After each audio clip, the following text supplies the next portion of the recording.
Hello friends. पहला question है, प्रशांत महासागर जो सबसे बड़ा महासागर है और इसकी आकृति त्रिभुजाकार है और इसमें से भूमध्य रेखा, कर्क रेखा और मकर रेखा तीनों रेखा एक गुजरती हैं और इसमें से 180 डिग्री देशांतर रेखा भी गुजरती है। अटलांटिक महासागर, इसे अंध महासागर कहते हैं और इसकी आकृति एस आकृति के समान है। इसमें से भूमध्य रेखा, कर्क रेखा और मकर रेखा गुजरती है और साथ ही में 0 डिग्री देशांतर रेखा भी गुजरती है। मेडागास्कर जो भारत व ऑस्ट्रेलिया के मध्य स्थित है। हिंद महासागर में 6 गर्त पाए जाते हैं। अटलांटिक महासागर जो सबसे छोटा व उथला हुआ महासागर है। सबसे गहरा गर्त है जो है मैरियाना गर्त है, जिसकी लंबाई है 11,033 मीटर। दूसरा है टोंगा, वो भी प्रशांत महासागर में, इसकी लंबाई है 10,882 मीटर। और तीसरा है मिडनाउ, जिसकी लंबाई है 10,550 मीटर। नेक्स्ट है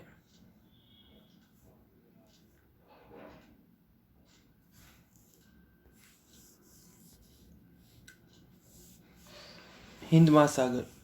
हिंद महासागर का सबसे गहरा गर्त है डायमेंटिना, जिसकी लंबाई है 8,047 मीटर।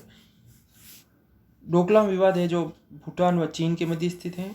चंद्रमा पृथ्वी के अगर सबसे नज़दीक हैं तो उस स्थिति को हम उपभू कहते हैं और चंद्रमा अगर पृथ्वी से दूर है तो उसे हम अपभू कहते हैं।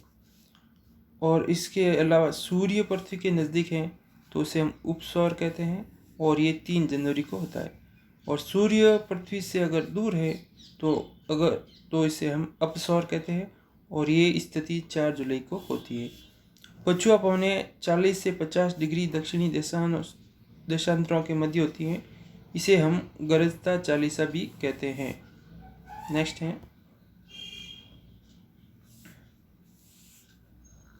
अल नीनो जलधारा 3 डिग्री से 36 डिग्री दक्षिणी अक्षांशों के मध्य क्रिसमस चाइल्ड के नाम से जाना जाता है इसे अल नीनो धारा को, और इसे शैतान का बच्चा भी कहा जाता है अल नीनो जलधारा को। जैव मंडल को जबरदस्त हानि होती है अल नीनो जलधारा से।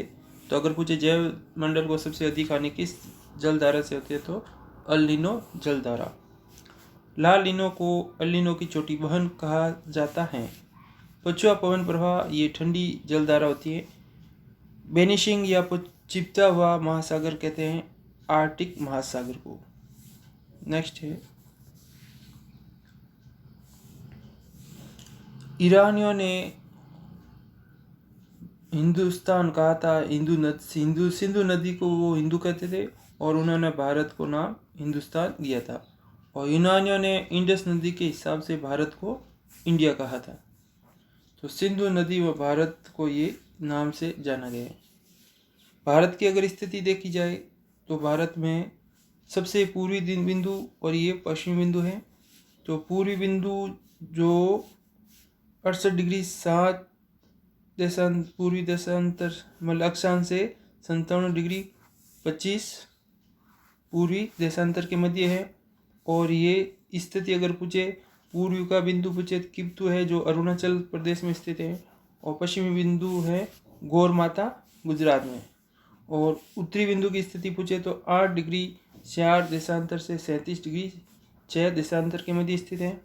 इसमें दक्षिणी बिंदु कन्याकुमारी तमिलनाडु के तट पर है और इंदिरा पॉइंट जो भारत से समुद्री तट में स्थित है वो 6 डिग्री 4 देशांतर पर स्थित है। और उत्तरी बिंदु इंदिरा कॉल है जो उत्तर दिशा में स्थित है जम्मू कश्मीर।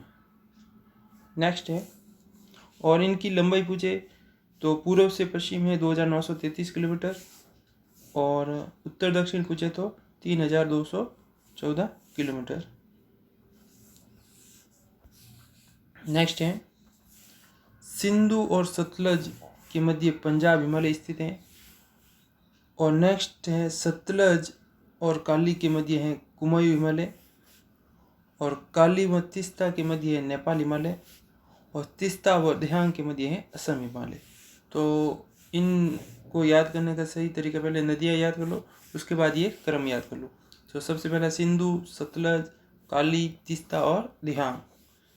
तो सिंधु सतलज के मध्य पंजाब हिमालय हो जाएगा, सतलज काली के कुमायूं हिमालय और काली तीस्ता में नेपाल और तीस्ता दिहांग में असम हिमालय।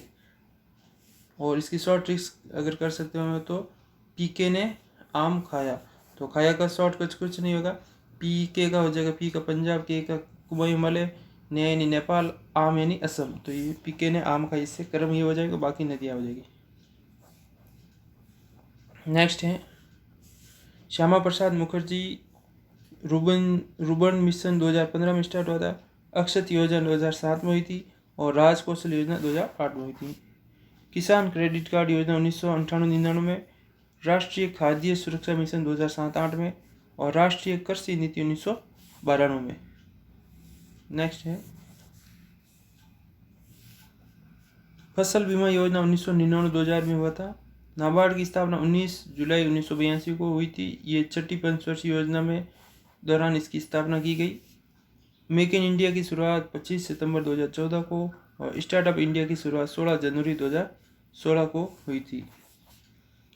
देश की पहली औद्योगिक नीति 1948 को लागू हुई थी। ये अब तक 6 बार जारी की जा चुकी है। पहली 1948, दूसरी 1956, तीसरी 1977, 1980, 1990, 1991। तो ये अभी तक 6 बार इसमें संशोधन किया जा चुका है। तो ये महत्वपूर्ण क्वेश्चन थे। धन्यवाद।